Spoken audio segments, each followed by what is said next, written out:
திருவள்ளுவரின் வழியில் வாழ்ந்து வாழ்வின் உன்னத நிலையினை அடைய திருக்குறளோடு நாம் என்னும் இந்த நிகழ்விலே இணைந்திருக்கின்ற உங்கள் அனைவருக்கும் முதற்கண் வணக்கம். குறள் எண் 440. அதிகாரம் குற்றம் கடிதல். ஓர் ஊரில் ஏழை எளியவனுக்கு உதவக்கூடிய கருணை உள்ளம் படைத்த ஞானி ஒருவர் இருந்தார். அவர் அனைவரிடமும் நல்லவர் என்று பெயர் எடுத்து வந்தார்.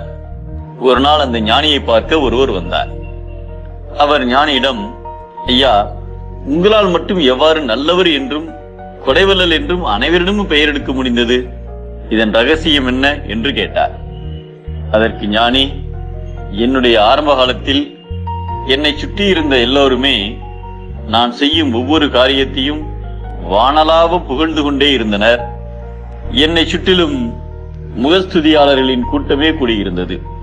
இது எனக்கு பெரிதும் சங்கடத்தை விளைவித்தது. நான் ஏதாவது தவறு செய்திருந்தாலும் செய்ய இருந்தாலும் அவர்களின் செயலுக்கு தங்களின் முழு ஊக்கத்தையும் ஒத்துழைப்பையும் கொடுத்து வந்தனர். அதனால் எனக்கு நல்லது எது கெட்டது எது என்று கூட தெரியவில்லை. இந்த சங்கடத்தில் இருந்து தப்பித்து என் செயல்களை பற்றி நான் அறிந்து கொள்வது எப்படி என்று யோசித்து ஒரு முடிவுக்கு வந்தேன்.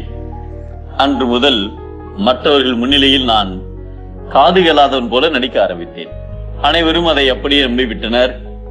எனக்கு காது கேட்காது என நினைத்து எனது எதிரிலேயே என்னுடைய குறைகளை பகிரங்கமாக பேச துவங்கினர். நான் என்ன செய்தாலும் ஒளிவு மறைவின்றி எனக்கு எதிரே விமர்சித்தனர். நான் அவற்றையெல்லாம் கேட்காதனை போல் இருந்து அவர்கள் சொல்வதையெல்லாம் கேட்டு தெரிந்து கொண்டேன்.